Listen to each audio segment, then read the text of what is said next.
तब आज है शनिवार और आज के दिन ही वर्षा राउत जी मतलब संजय राउत जी की पत्नी 10:40 पे ईडी ऑफिस पहुंची।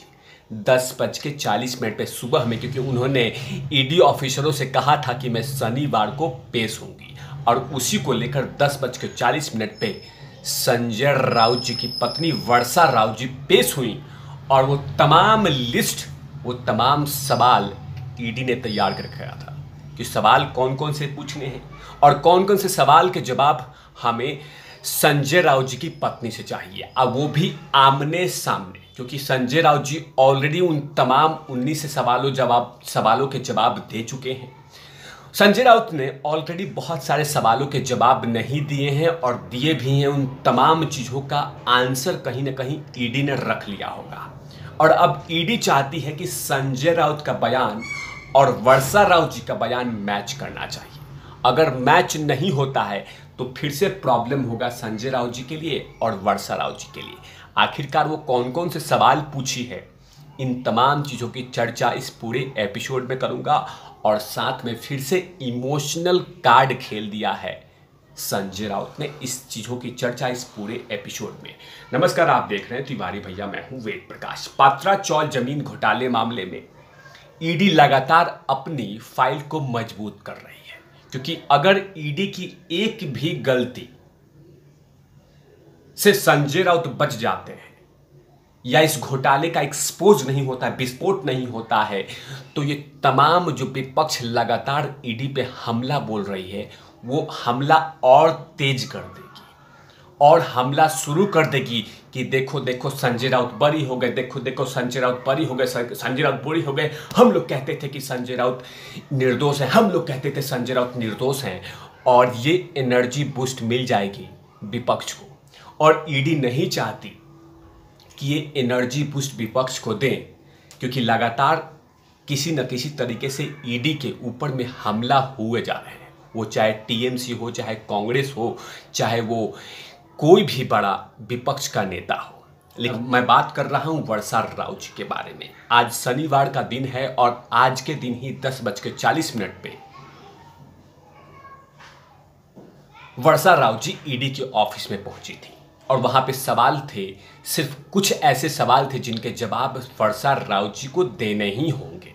यही सवाल ऑलरेडी ईडी ने पूछ रखा है संजय राउत जी से, उनके जवाब को भी रख लिया है। ये भी नहीं कहेगा ईडी कि ये देखिए ये सवाल का जवाब हमने इनसे ले लिया है। ईडी कोशिश करेगी कि इंडिविजुअल बयान वर्षा राउत जी दें, क्योंकि उस कंपनी की जिस कंपनी में पैसे आए थे 1.8 करोड़ रुपया, उसका जवाब वर्षा राउत जी को देना पड़ेगा और इसीलिए संजय राउत जी को और वर्षा राउत जी को आमने सामने बैठा के वो तमाम इंफॉर्मेशन से निकालना चाहती है। आखिरकार कौन कौन से ईडी के आरोप हैं ये बतला देता हूं और फिर इसकी चर्चा करूंगा। ईडी का आरोप है कि वर्षा राउत के अकाउंट में, बैंक अकाउंट में अनजाने व्यक्ति ने अकाउंट से 1 करोड़ 8 लाख से ज़्यादा का ट्रांजैक्शन हुआ है। ये आरोप है ईडी का। अगला आरोप वही है कि आखिरकार वो कौन व्यक्ति है, इसके बारे में ईडी जवाब चाहती है कि आखिरकार जो ट्रांजैक्शन हुआ है 1 करोड़ 8 लाख रुपए का, इसका कौन है व्यक्ति, किसके लिए दिया गया था, कौन था वो व्यक्ति जिसने ट्रांजैक्शन इतना किया है, जिसका जवाब वर्षा राउत जी को देना पड़ेगा।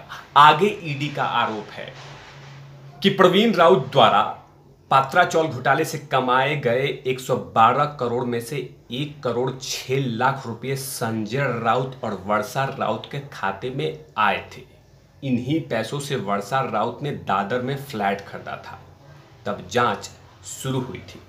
55 लाख रुपए प्रवीण राउत की पत्नी माधुरी के खाते से ट्रांसफर किए गए थे।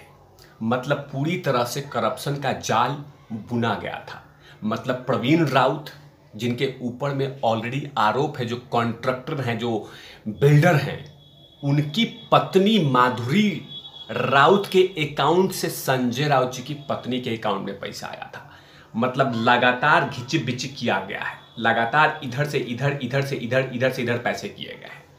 अब वही सवालों के जवाब ईडी चाहती है कि जरा बताइए कि आखिरकार ये पैसे का ट्रांजैक्शन कौन किया था। ऑलरेडी ईडी लगभग 9 करोड़ का संपत्ति जब्त कर चुकी है संजय राउत जी के। ऑलरेडी ईडी 2 करोड़ की संपत्ति वर्षा राउत जी की जब्त कर चुकी है।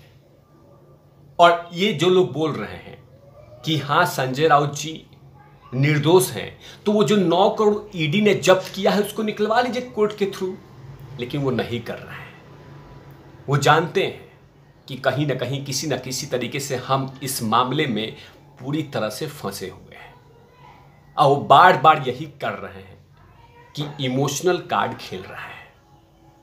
मैं इमोशनल कार्ड की बाद में चर्चा करूंगा, पहले चर्चा कर लेता हूं कि ईडी जो सवाल पहली लिस्ट की है, जो ईडी ने सवाल तैयारी की है वर्षा राउत जी के लिए, वही सवाल संजय राउत जी के लिए परेशानी करेगा। वही 55 लाख है जिससे चोरी चुपके संजय राउत जी ने पैसे लौटा दिए थे बैंक को। अब वही चीजें संजय राउत जी का जिन पीछा नहीं छोड़ रही, क्योंकि लगातार संजय राउत जी ने ईडी को और कौन कौन से, लगातार ईडी को संजय राउत ने ऐसे कौन कौन से शब्दों से इस्तेमाल नहीं किया था।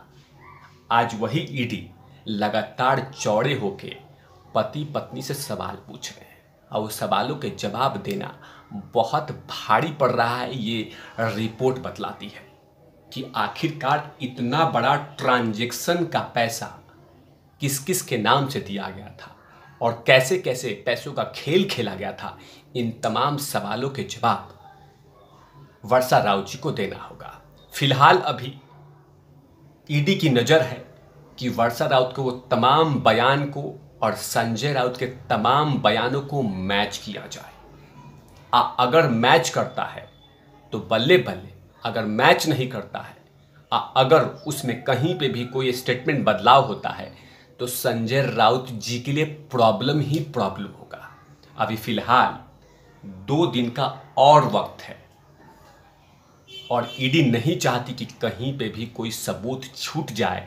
और ऑलरेडी ईडी को जो एक डायरी मिली है, वही डायरी सबसे बड़ा ठोस सबूत है, क्योंकि जो कोडवर्ड से, जो पासवर्ड के थ्रू पैसों का लेन देन किया गया है, उसका भी जवाब कहीं ईडी वर्षा राउत जी से पूछ सकता है। इन तमाम चीज़ों पे लगातार ईडी काम कर रही है, लेकिन दूसरी तरफ लगातार संजय राउत जी इमोशनल कार्ड खेल रहे हैं। अब वो कहीं पे भी ये नहीं कह रहे हैं कि हम इस चीज़ों में इन्वॉल्व हैं। दरअसल एक चिट्ठी लिखा है और उन्होंने कहा है कि विपक्ष के लिए कि मैं बहुत बहुत धन्यवाद करता हूं, लेकिन साथ में उन्होंने कहा है कि हमें उम्मीद जताई है कि सही समय पे आएगी तो हमारी जीत होगी, हमारे विचारों की जीत होगी, यह देश सही दिशा में आगे बढ़ेगा। उन्होंने साफ तौर से कहा कि अभी धैर्य दिखाना पड़ेगा, संयम से काम लाना पड़ेगा, लेकिन समय आने पर जीत हमारी होगी। और सीधे तरह से कह दिया है कि हमें रोना नहीं है, हमें झुकना नहीं है। उन्होंने पूजनीय बाला साहब ठाकरे के उस कथन को याद दिलाते हुए कहा कि बाला साहब ठाकरे के उस कथन को याद दिलाते हुए कहा कि रो मत, जो सही है उसके साथ लड़ो, लेकिन रोना नहीं है, झुकना नहीं है, जो सही है उसके साथ लड़ो।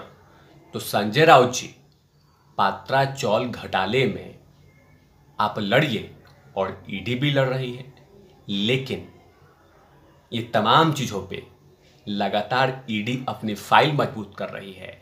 आज अभी भी पूछताछ चल रहा है, और वो तमाम सवालों के जवाब परिवार को देना होगा।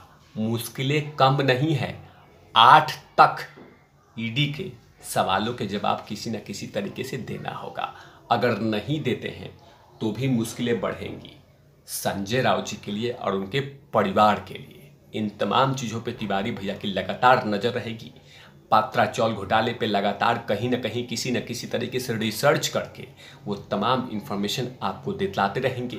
इन तमाम चीज़ों पे तिवारी भैया की लगातार नज़र रहेगी। तब तक के लिए आप देखते रहिए तिवारी भैया। मैं हूँ वेद प्रकाश, कैमरामैन ध्रुव लाठी के साथ। Over not lovies.